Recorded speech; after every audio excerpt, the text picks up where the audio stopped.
നോർവേയിലെ Bergen നഗരത്തിന്റെ മേൽക്കൂരയെന്ന് വിശേഷിപ്പിക്കാവുന്ന ഫ്ലോയൻ മലയുടെ മുകളിൽ നിൽക്കുകയാണ് ഞാൻ. താഴെ ബൈഫ്യോഡൻ എന്ന ഉൾക്കടൽ,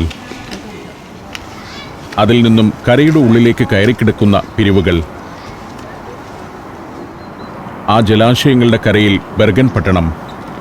ഈ ആകാശക്കാഴ്ചയിൽ ബെർഗൻ നഗരത്തെ വിശദമായി മനസ്സിലാക്കാനാവുന്നു. ഇന്നലെ ഞാൻ നടന്ന വഴികളാണ് ബെർഗൻ ഹാവൻ എന്നറിയപ്പെടുന്ന ഉൾക്കടൽ തീരത്ത് അക്കാണുന്നത്. പ്രധാന നഗരഭാഗം. ഒരു ഭാഗത്ത് ടൂറിസ്റ്റ് ഇൻഫർമേഷൻ ബിൽഡിങ്ങും ഫിഷ് മാർക്കറ്റും.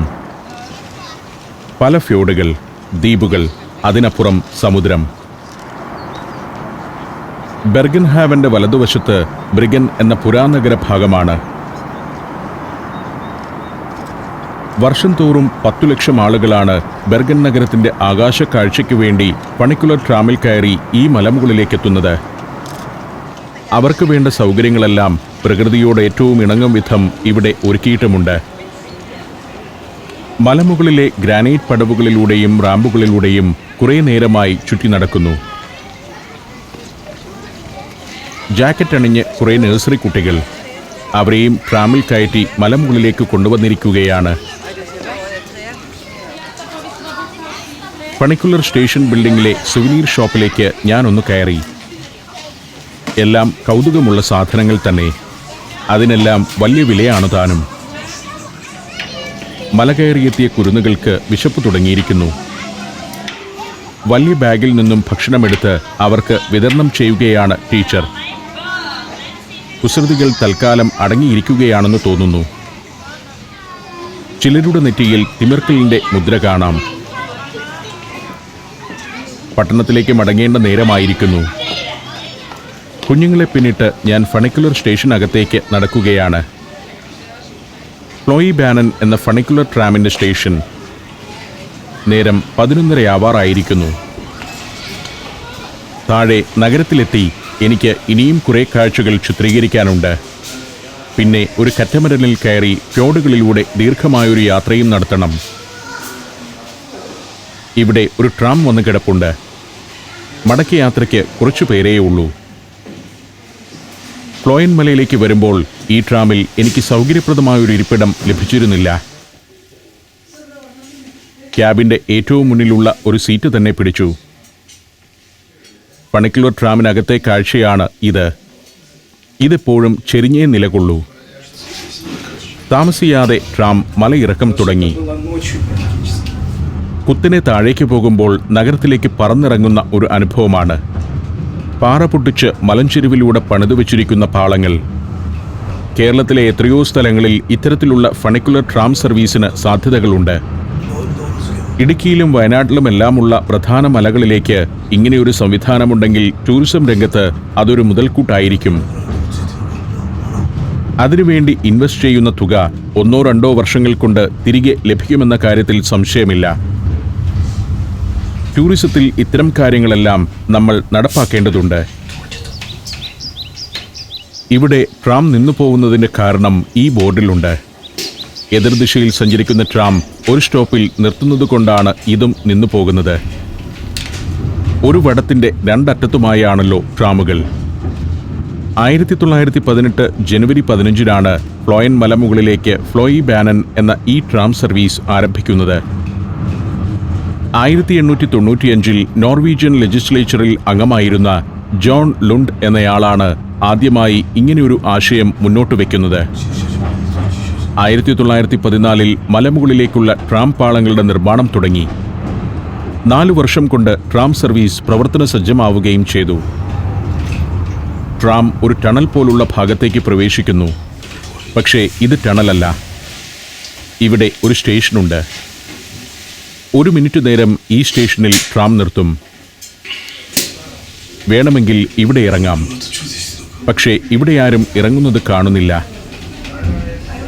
ടണൽ പോലുള്ള ഭാഗത്തിന് മുകളിലൂടെ റോഡ് കടന്നു പോകുന്നുണ്ട്. ഒരു പാർക്കിംഗ് ഏരിയയുമുണ്ട് അവിടെ. മലഞ്ചെരുവിൽ ധാരാളം വീടുകളുണ്ട്. അവിടേക്കുള്ള പാതയാണ് ഈ ടണലിനെ ക്രോസ് ചെയ്ത് കടന്നു പോകുന്നത്. എതിർദിശയിൽ ഒരു ട്രാം വരുന്നുണ്ട്. അരമണിക്കൂർ ഇടവിട്ടാണ് രാവിലെ 8 മുതൽ 10 വരെ മുകളിലേക്കും താഴേക്കും ഓരോ ട്രാമുകൾ പോകുന്നത്. 10 മണിക്ക് ശേഷം സർവീസ് ഓരോ 15 മിനിറ്റ് കൂടുമ്പോഴുമാവുന്നു. ഇടയ്ക്കുള്ള സ്റ്റേഷനുകളിൽ നിർത്തി യാത്ര തുടരുന്നതുകൊണ്ട് താഴ്വാരത്തു നിന്നും മലമുകളിലെത്താൻ 7 മിനിറ്റ് എടുക്കാറുണ്ട്. നോൺ സ്റ്റോപ്പായാണ് സർവീസെങ്കിൽ 3 മിനിറ്റ് 20 സെക്കൻഡ് കൊണ്ട് മുകളിലോ താഴ്വാര സ്റ്റേഷനിലോ ട്രാമുകളെത്തും. സാധാരണഗതിയിൽ ഇടയ്ക്കുള്ള 3 സ്റ്റോപ്പുകളിൽ നിർത്തിയാണ് ട്രാമിന്റെ യാത്ര. ഇപ്പോൾ ഏതാണ്ട് പകുതി ദൂരം പിന്നിട്ടു കഴിഞ്ഞു. ഫ്ലോയി ബാനൻ ഫണിക്കുലർ കമ്പനിയുടെ 44% ഓഹരി ബെർഗൻ മുനിസിപ്പാലിറ്റിക്കാണ്. 66% സ്വകാര്യ മേഖലയിലും. കാലാനുസൃതമായി ട്രാം സർവീസ് പരിഷ്കരിക്കാൻ കമ്പനി കൗതുകകരമായ ഒരു പരിപാടി നടപ്പാക്കുന്നുണ്ട്. ഓരോ വർഷവും ലാഭത്തിന്റെ ഒരു നിശ്ചിത ശതമാനം ഒരു പ്രത്യേക ഫണ്ടിൽ നിക്ഷേപിക്കും. കൂടുതൽ ആധുനികമായ ട്രാമുകൾ വാങ്ങുന്നതിനാണത്. പല പാതകൾ ഫണിക്കുലർ ട്രാം പാളത്തിന് കുറുകെ കടന്നു പോകുന്നുണ്ട്. പട്ടണത്തോടടുക്കുമ്പോൾ വളരെ ഇടുങ്ങിയ സ്ഥലത്തുകൂടിയാണ് ട്രാം പോകുന്നത്. ഫ്ലോയി ബാനൻ സ്റ്റേഷനിലേക്ക് പ്രവേശിക്കുകയാണ്. തുരങ്കത്തിന് മേലെ കാറുകളുടെ പാർക്കിംഗ് ഏരിയയാണ്. സ്റ്റേഷനോടടുക്കുമ്പോൾ കുറച്ചു ദൂരം പാറ പൊട്ടിച്ചുണ്ടാക്കിയ ടണലിൽ കൂടി തന്നെയാണ് യാത്ര. കല്ലുകൾ അടർന്ന് ട്രാമിന് മുകളിലേക്ക് വീഴുന്നത് തടയാൻ സംവിധാനമൊരുക്കിയിരിക്കുന്നു. പട്ടണത്തിലെ കെട്ടിടങ്ങളുടെ ചുവട്ടിലൂടെയാണ് ഈ തുരങ്കം. 100 മീറ്ററിലധികം നീളമുണ്ട് ഈ തുരങ്കത്തിന്. 1914 ഫണിക്കുലർ ട്രാംവേയുടെ നിർമ്മാണം തുടങ്ങിയ കാലത്ത് ആദ്യമുണ്ടാക്കിയത് ഈ തുരങ്കമായിരുന്നു. ട്രാം സ്റ്റേഷനിലേക്കെത്തുമ്പോൾ ടിക്കറ്റ് എടുത്ത് കാത്തുനിൽക്കുന്ന ആളുകളുടെ സംഘത്തെ കാണാം. വൈകുന്നേരം വരെ ഇങ്ങനെ ആളുകൾ ഫ്ലോയൻ മലയുടെ മുകളിലേക്കും താഴേക്കും ഒഴുകിക്കൊണ്ടിരിക്കും. രാത്രി 8:30 വരെയുണ്ട് ട്രാം സർവീസ്. 80 പേർക്ക് വരെ യാത്ര ചെയ്യാവുന്നതാണ് ഫ്ലോയി ബാനന്റെ ഓരോ ക്യാബിനും. സായാഹ്നമാവുമ്പോഴാണ് സ്റ്റേഷനിലും ക്യാബിനുകളിലും ആൾത്തിരക്ക് കൂടുക. ഒരു കുഴിയിലേക്കെന്ന വണ്ണം ട്രാം സാവധാനം ചെന്നു നിൽക്കുകയാണ്.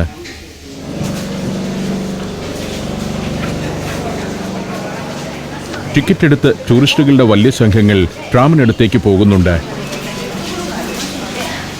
മലമുകളിലേക്ക് പോകുന്നവർ മണിക്കൂറുകളോളമോ ചിലപ്പോൾ ഒരു പകൽ തന്നെയോ അവിടെ ചെലവഴിച്ചാണ് പട്ടണത്തിലേക്ക് മടങ്ങുക. എന്റേത് വിനോദയാത്രയല്ലാത്തതുകൊണ്ടും നഗരത്തിൽ ഇനിയും ധാരാളം കാഴ്ചകൾ ചിത്രീകരിക്കാനുള്ളതുകൊണ്ടുമാണ് ഫ്ലോയൻ മലയിലെ കാഴ്ചകൾ ഷൂട്ട് ചെയ്ത് പെട്ടെന്ന് തന്നെ മടങ്ങിയത്. ഞാൻ ഫണിക്കുലർ ട്രാമിൽ കയറാനായി വരുമ്പോൾ ഈ തെരുവ് ഒട്ടൊരു നിർജീവാവസ്ഥയിലായിരുന്നു. പക്ഷേ ഇപ്പോൾ ഇവിടം ഉണർന്നു കഴിഞ്ഞു. തെരുവോരത്തേക്ക് കസേരകൾ ഇറക്കിയിട്ട് റെസ്റ്റോറന്റുകൾ. അവിടെ ആളുകൾ കാപ്പി കുടിച്ചും ലഘുഭക്ഷണം കഴിച്ചുമിരിക്കുന്നു. ബെർഗൻ നഗരത്തിൽ രസകരമായ ഒരു ദിനം തുടങ്ങുകയാണ്. ഇന്നൊരു വർക്കിംഗ് ഡേ ആണ്, തിങ്കളാഴ്ച. മാർക്കറ്റ് ഏരിയയിലേക്കാണ് നടന്നെത്തിയിരിക്കുന്നത്. ഇന്നലെ ഇവിടെ 1-2 കടകൾ മാത്രമാണ് കണ്ടിരുന്നത്. ഇന്നാകട്ടെ കൂടുതൽ കടകളുണ്ട്. വീടുകളിലുണ്ടാക്കുന്ന സോസേജുകളാണ് വിൽപ്പനയ്ക്കായി ഈ നിരത്തിവെച്ചിരിക്കുന്നത്. ഗ്രാമീണ വീടുകളിൽ വലിയ യന്ത്രങ്ങളുടെ സഹായത്തോടെയല്ലാതെ നിർമ്മിക്കുന്ന തനി നോർവീജിയൻ സോസേജുകൾ. ജാമുകൾ, പലതരം അച്ചാറുകൾ, തേൻ എന്നിവയെല്ലാം ഉണ്ട് വിൽപ്പനയ്ക്ക്. ഗ്രാമീണ ഫാമുകളിൽ നിന്നുള്ള മുട്ട, വിവിധ ഇനം പഴങ്ങൾ തുടങ്ങി ഇവയെല്ലാം കർഷകർ തന്നെയാണ് ഇവിടെ കൊണ്ടുവന്നു വിൽക്കുന്നത്. ചിലർ മിക്സഡ് ഫ്രൂട്ട്സ് കപ്പിൽ നിറച്ചു വച്ചിരിക്കുന്നു. പഴുത്തു തുടുത്ത സ്ട്രോബെറി, വിന്റർ ബെറിപ്പഴമാണ് ഇത്. ചെറിപ്പഴങ്ങൾ. ഇതെല്ലാം ബെർഗന്റെ പ്രാന്തപ്രദേശങ്ങളിലെ കൃഷിയിടങ്ങളിൽ വിളയുന്നവയാണ്. വൻകിട ഫാമുകളിൽ ശാസ്ത്രീയമായി കൃഷി ചെയ്തുണ്ടാക്കുന്നതൊന്നുമല്ല. അതുകൊണ്ടാവാം ഇതിന് വില അല്പം കൂടുതലാണ്. ഓർഗാനിക് രീതിയിൽ കൃഷി ചെയ്തുണ്ടാക്കുന്നവയ്ക്കാണ് യൂറോപ്പിൽ പ്രിയം. വില കൂടുതലാവാൻ കാരണവും അതുതന്നെയാവാം. രാവിലെ തന്നെ മാർക്കറ്റിലൂടെ നടക്കുന്നവരിൽ കൂടുതലും ടൂറിസ്റ്റുകളാണ്. കുറേ ദൂരം നീണ്ടുകിടക്കുകയാണ് മാർക്കറ്റിന്റെ പന്തൽ. ഒരറ്റത്ത് ഫിഷ് മാർക്കറ്റുമാണ്. ഇന്നലെ ഞാൻ ഇവിടെ നിന്നുമാണ് ഒരു മത്സ്യവിഭവം കഴിച്ചത്. വലിയ വിലയാണ് മത്സ്യത്തിനും അതുകൊണ്ടുണ്ടാക്കുന്ന നോർവീജിയൻ തനത് വിഭവങ്ങൾക്കും. നല്ല രുചിയാണ് വിഭവങ്ങൾക്ക്. ഇന്നലെ കണ്ട അതേ വേഷവും അണിഞ്ഞു നിന്ന് അവർ മത്സ്യം പൊള്ളിക്കുകയും സെർവ് ചെയ്യുകയുമാണ്. ടൂറിസ്റ്റുകളാണ് ഇതൊക്കെ വാങ്ങുന്നവരിൽ കൂടുതലും. നമ്മുടെ പാചകരീതിയിൽ നിന്നും ഇവിടെ മത്സ്യം കൊണ്ടുണ്ടാക്കുന്ന വിഭവങ്ങൾക്ക് ഒരു പ്രധാന വ്യത്യാസമുണ്ട്. എരിവ് അശേഷമുണ്ടാവില്ല എന്നതാണത്. മത്സ്യം കഴിക്കുമ്പോൾ അതിൻ്റെ യഥാർത്ഥ രുചി അറിയണമല്ലോ. എരിവ് മുന്നിട്ട് നിന്ന് മത്സ്യരുചിയെ മറയ്ക്കരുത്. അതുകൊണ്ടാവാം ഇവർ മസാലക്കൂട്ടൊന്നും ചേർക്കാതെ മത്സ്യം മാത്രം പൊള്ളിച്ചെടുക്കുന്നത്. ഇതിങ്ങനെ കാണുമ്പോൾ ഒരു പ്ലേറ്റ് വാങ്ങി കഴിക്കാൻ തോന്നിപ്പോകും. കടയുടെ സമീപം തന്നെ വലിയ കുടയ്ക്ക് ചുവട്ടിൽ ബെഞ്ചും ഡെസ്കുമെല്ലാം ഇട്ടിട്ടുണ്ട്. പാചകം ചെയ്യുന്ന വിഭവങ്ങൾ വാങ്ങി ഇവിടെ വന്നിരുന്ന് കഴിക്കാം. തെരുവിൻ്റെയും ഉൾക്കടലിൻ്റെയും എല്ലാം കാഴ്ചകൾ ഇവിടെ ഇരുന്ന് കാണുകയും ചെയ്യാം. മാർക്കറ്റിൽ നിൽക്കുമ്പോൾ ഒരു ട്രോളി വണ്ടി കടന്നു പോകുന്നത് കാണുന്നു. ടൂറിസ്റ്റുകൾക്ക് വേണ്ടിയുള്ള ട്രോളിയാണ്. ടിക്കറ്റ് എടുത്ത് ഇതിൽ കയറിയിരുന്നാൽ നഗരത്തിൻ്റെ വിവിധങ്ങളായ കാഴ്ചകളിലേക്ക് പോകാം. 1 മണിക്കൂറാണ് യാത്രാസമയം. ഞാൻ നഗരത്തിലെ പ്രധാനപ്പെട്ട കാഴ്ചകളിലൂടെയെല്ലാം ഇന്നലെ തന്നെ പോയിരുന്നു. അതുകൊണ്ട് തന്നെ ട്രോളി യാത്രയിൽ വലിയ താല്പര്യമില്ല. അതിൽ കയറിയാൽ ഓരോ ഇടത്തുമിറങ്ങി കാഴ്ചകൾ ചിത്രീകരിക്കാനുള്ള നേരം കിട്ടുകയുമില്ല. Djibouti, Fiji, Lebanon, Ethiopia, Armenia. സഞ്ചാരം വോളിയം നമ്പർ 17. ഫുൾ HD-യിലുള്ള ഈ അപൂർവ ദൃശ്യയാത്രാ വിവരണ ശേഖരം സ്വന്തമാക്കാൻ സഞ്ചാരം എന്ന് SMS ചെയ്യൂ. ഫോൺ 9995 444 222. വീണ്ടും പുതിയ കാഴ്ചകളിലേക്കുള്ള നടത്തം തുടരുകയാണ്. ഫ്രെഡറിക്സ്ബർഗ് എന്നൊരു കോട്ടയുണ്ട് ഇവിടെ. അതന്വേഷിച്ചാണ് പോകുന്നത്. ബെർഗൻ ഹാവൻ എന്ന ഉൾക്കടലിന്റെ തീരത്ത് ഇന്നലെ നടന്നതിൻ്റെ നേരെ എതിർവശത്തേക്കാണ് ഈ നടത്തം. ഫെറി കറ്റമരനുകൾ അടുക്കുന്ന ഉൾക്കടൽ ഭാഗമാണിത്. ബെർഗന്റെ പരിസരത്ത് ധാരാളം ദ്വീപുകളും ഉൾക്കടലുകളാൽ വേർതിരിക്കപ്പെട്ട ഭൂഭാഗങ്ങളും ഉള്ളതുകൊണ്ട് അവിടങ്ങളെ ബന്ധപ്പെടുത്തി സർവീസ് നടത്തുന്ന ഫെറിക്ക് ഇവിടെ വലിയ പ്രാധാന്യമാണുള്ളത്. പല ഗ്രാമങ്ങളിൽ നിന്നും ഉൾനാടുകളിൽ നിന്നും നോർവേയുടെ മെയിൻലാൻഡിലേക്കും തിരികെയും പോകാൻ ഇത്തരം ഫെറികളെയാണ് ആളുകൾ ആശ്രയിക്കുന്നത്. പല കമ്പനികളുടെ കറ്റമരൻ ഫെറികൾ ഈ വാർഫിൽ എപ്പോഴും ഇങ്ങനെ അടുത്തു കിടക്കുന്നത് കാണാം. റോസൻഡാൽ എന്ന സ്ഥലത്തേക്ക് സർവീസ് നടത്തുന്ന കറ്റമരനാണ് ഈ വന്നെടുക്കുന്നത്. മറ്റൊരു കറ്റമരൻ പുറപ്പെടാൻ ഒരുങ്ങി നിൽക്കുന്നു. മനോഹരമായി കല്ലുവിരിച്ച തീരഭാഗം. ഇവരെല്ലാം റോസൻഡാലിലേക്ക് പോകാനുള്ള ഫെറിയിൽ കയറാനായി നിൽക്കുന്നവരാണ്. കറ്റമരനിൽ വന്നവർ ഇറങ്ങിത്തീരുന്നതും കാത്താണ് ഇവരിവിടെ ശാന്തരായി നിൽക്കുന്നത്. കറ്റമരന് മുന്നിൽ ഒരു പലക നിവർന്ന് കരയോട് ചേർന്നു. അതിലൂടെ ആളുകൾ പുറത്തേക്ക് ഇറങ്ങിപ്പോവുകയാണ്. ഒരു ബസ്സിൽ കൊള്ളാവുന്നയത്ര ആളുകൾ ഇറങ്ങിയിട്ടുണ്ട്. ലാഭനഷ്ടങ്ങൾ നോക്കിയല്ല ഇവിടെയൊന്നും ഫെറി സർവീസ് നടത്തുന്നത്. പൊതുജന സേവനത്തിന്റെ ഭാഗമാണിതെല്ലാം. റോസൻഡാലിലേക്കുള്ള കറ്റമരൻ സർവീസിന്റെ സമയവിവരം ഈ ബോർഡിലുണ്ട്. സൈക്കിളും പ്രാമുമെല്ലാമായി ആളുകൾ ഫെറിയിലേക്ക് കയറുന്നു. റോഡ്നി ക്രൂസ് എന്നൊരു കമ്പനിയാണ് പ്രധാനമായും ഫ്യോർഡ് ക്രൂസ് നടത്തുന്നത്. അവരുടെ കറ്റമരനിലേക്കുള്ള ടിക്കറ്റാണ് എൻ്റെ പക്കലുള്ളതും. 2 മണിക്കാണ് ആ കറ്റമരൻ പുറപ്പെടുക. ഇനിയും സമയമുണ്ട്. അതിനാൽ ഫെറി ടെർമിനലിനടുത്തു നിന്നും സ്ട്രാൻഡ് ഗാർട്ടൻ എന്ന തെരുവിലൂടെ നടത്തം തുടരുകയാണ്. ബെർഗനിലെ പ്രധാനപ്പെട്ട ഒരു ഷോപ്പിംഗ് സ്ട്രീറ്റാണ് സ്ട്രാൻഡ് ഗാർട്ടൻ. സാധാരണക്കാരുടെ ഷോപ്പിംഗ് തെരുവ്.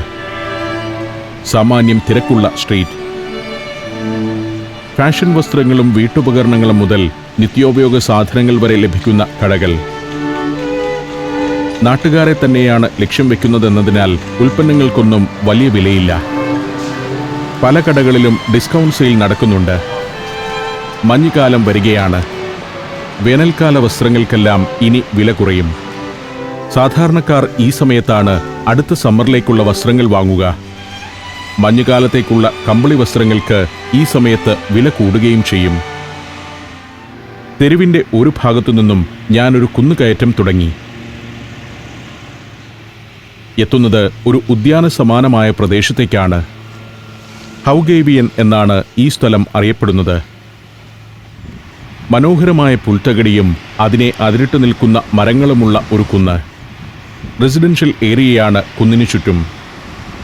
ഈ വീടുകളിലെല്ലാമുള്ള ആളുകൾക്ക് സായന്തനത്തിൽ വന്ന് വിശ്രമിക്കാവുന്ന ഒരിടം.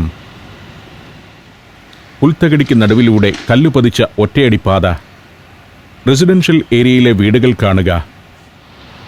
ആധുനികമായ ഒരു റിസോർട്ടിലെ കെട്ടിടങ്ങൾ പോലെയാണ് ഒന്നിനോടൊന്ന് ചേർന്നിരിക്കുന്ന വീടുകൾ പണിതിരിക്കുന്നത്. നഗരത്തിൽ ഒഴിഞ്ഞുകിടക്കുന്ന ഏതൊരു ഭാഗവും ഈ വിധം മനോഹരമാക്കിയിരിക്കുമെന്നതാണ് ബെർഗന്റെ സവിശേഷത. മലനിരകളാൽ ചുറ്റപ്പെട്ട ബെർഗൻ നഗരം. ഇവിടെ ഒരു പള്ളിയുടെ ഗോപുരം കാണുന്നു. നൈ കിർക്കൻ എന്ന ദേവാലയമാണത്. നൈ എന്നാൽ ന്യൂ എന്നുമർത്ഥം. നിർമ്മിതമായ കാലത്ത് നൽകിയ പേരാണ്. യഥാർത്ഥത്തിൽ പള്ളി നിർമ്മിച്ചത് 1622 അന്നു മുതൽ 2002 വരെയും മധ്യബെർഗനിലെ പാരിഷ് ചർച്ചായിരുന്നു അത്. മനോഹരമായ വീടുകൾ. 2-3 നിലകളുള്ള ഓടുമേഞ്ഞ ചെരിഞ്ഞ മേൽക്കൂരയുള്ള വീടുകളാണ്. ഉദ്യാനത്തിലെ മരങ്ങൾ അതിരിടുന്ന വഴിയിലൂടെ ഞാൻ നടത്തം തുടരുകയാണ്. സ്വച്ഛസുന്ദരമായ പ്രകൃതി. നല്ല തണുപ്പ്. ഏകാന്തതയും പ്രകൃതിയുടെ ശുദ്ധിയും ആസ്വദിച്ചുകൊണ്ട് ആർക്കും എത്ര നേരം വേണമെങ്കിലും അവിടെ അങ്ങനെ ഇരിക്കാം. ഈ സജ്ജീകരണങ്ങളോടും സൗകര്യങ്ങളോടുമെല്ലാം നാട്ടുകാരും മാന്യതയും കുലീനത്വവും പുലർത്തുന്നു എന്നതാണ് പ്രധാന കാര്യം. ചപ്പുചവറുകളും ഭക്ഷണം പൊതിഞ്ഞ കടലാസും വിതറി ഇവിടം വൃത്തിശൂന്യമാക്കാനോ കസേരകൾ തല്ലിപ്പൊട്ടിക്കാനോ വേലിയിലെ കമ്പികൾ വളച്ചുവെക്കാനോ ആരും മുതിരുന്നില്ല. താഴെ ഉൾക്കടലിൽ ഫ്യോർഡ് ലൈൻ എന്നൊരു കപ്പൽ കിടപ്പുണ്ട്. ഒരു ക്രൂസ് ഷിപ്പാണത്. ഫ്യോർഡുകളിലൂടെ 3 പകലും 2 രാത്രിയും നീളുന്ന ഉല്ലാസയാത്രകൾ നടത്തുന്ന കപ്പൽ. ഉൾക്കടലിലെ ക്രൂസ് ഷിപ്പ് പോർട്ട് അതാണ്. ബെർഗൻ ഹാവനിൽ ഞാൻ നേരത്തെ കണ്ട പിയറിൽ കറ്റമരനുകളും ഫെറി ബോട്ടുകളുമാണ് അടുക്കുക. വലിയ കപ്പലുകൾ അടുക്കുന്ന ക്രൂസ് പോർട്ട് ബെർഗൻ ഹാവനിലില്ല. ചെടികൾ പൂത്തുലഞ്ഞു നിൽക്കുന്നത് ഉന്മേഷദായകമായ ഒരു കാഴ്ച. ഉദ്യാനത്തിൻ്റെ അറ്റത്ത് ഒരു കോട്ട കാണാം. അതാണ് ഫ്രെഡറിക്സ്ബർഗ് ഫോർട്രസ്. നോർവേയുടെ ചരിത്രത്തിൽ തന്നെ വലിയ പ്രാധാന്യമുള്ള കോട്ടയാണത്. ആ കോട്ടയുടെ അകത്തൊന്ന് കയറണം. ആ ലക്ഷ്യത്തോടെ തന്നെയാണ് ഉൾക്കടൽ തീരത്തു നിന്നും കുന്നുകയറി ഞാൻ ഇവിടേക്ക് വന്നതും. നോർവേ ഡെൻമാർക്കിന്റെ അധീനതയിലായിരുന്ന 17-ാം നൂറ്റാണ്ടിൽ ബെർഗൻ പിടിച്ചെടുക്കുന്നതിനും അവിടെ വ്യാപാര ആധിപത്യം സ്ഥാപിക്കുന്നതിനും നിരവധി യുദ്ധങ്ങൾ നടന്നിരുന്നു. 2-ാം ആംഗ്ലോ ഡച്ച് യുദ്ധത്തിന്റെ ഭാഗമായി ചരിത്രം രേഖപ്പെടുത്തിയ ബാറ്റിൽ ഓഫ് വാഗൺ നടന്നത് ബെർഗന്റെ തീരത്താണ്. ആ യുദ്ധമാണ് ഉൾക്കടലിനഭിമുഖമായി ഇവിടെ ഒരു കോട്ട നിർമ്മിക്കാൻ ഡെൻമാർക്കിലെ രാജാവിന് പ്രേരണയായത്. ഡെൻമാർക്കിന്റെയും നോർവേയുടെയും രാജാവായിരുന്ന ഫ്രെഡറിക് മൂന്നാമന്റെ നാമത്തിലാണ് 18-ാം നൂറ്റാണ്ടു മുതൽ ഈ കോട്ട അറിയപ്പെടുന്നത്. തുരങ്കസമാനമായ കവാടം കടന്ന് ഞാൻ കോട്ടയുടെ ഉള്ളിലേക്ക് നടക്കുകയാണ്. ഡച്ച് എഞ്ചിനീയറായിരുന്ന ഹെൻറിക് റൂസാണ് വിപുലവും ഒട്ടൊരു നിഗൂഢവുമായ ഈ കോട്ട രൂപകൽപ്പന ചെയ്തത്. ഡെൻമാർക്ക് സൈന്യം ഇവിടെ കാവൽ നിന്നിരുന്ന കാലത്ത് വലിയ തോതിൽ വെടിമരുന്നും ആയുധങ്ങളും കോട്ടയിലെ അറകളിൽ സംഭരിക്കപ്പെട്ടിരുന്നു. മതിൽക്കെട്ടിനുള്ളിൽ അങ്ങിങ്ങായി പല കെട്ടിടങ്ങളുണ്ട്.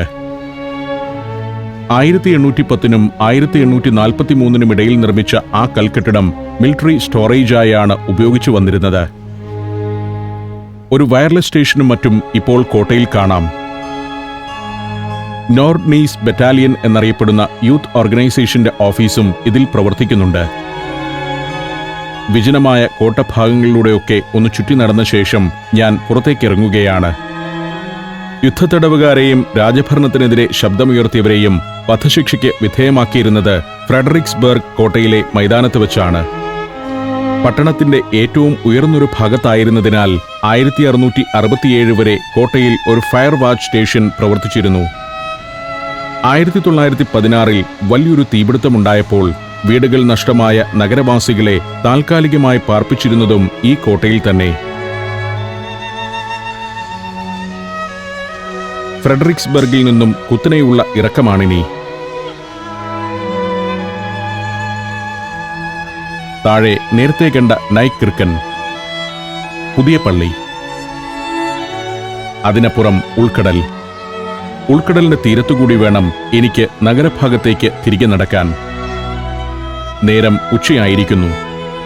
അധികം താമസിയാതെ പിയറിലെത്തിയാലേ 2 മണിക്കുള്ള കറ്റമരനിൽ കയറാനാവൂ. ആവേശകരമായ ആ യാത്രയ്ക്കൊരുങ്ങി ഫെഡറിക്സ്ബർഗ് ഫോർട്ടിൽ നിന്നും ഞാൻ തിരികെ നടത്തം തുടങ്ങുകയാണ്.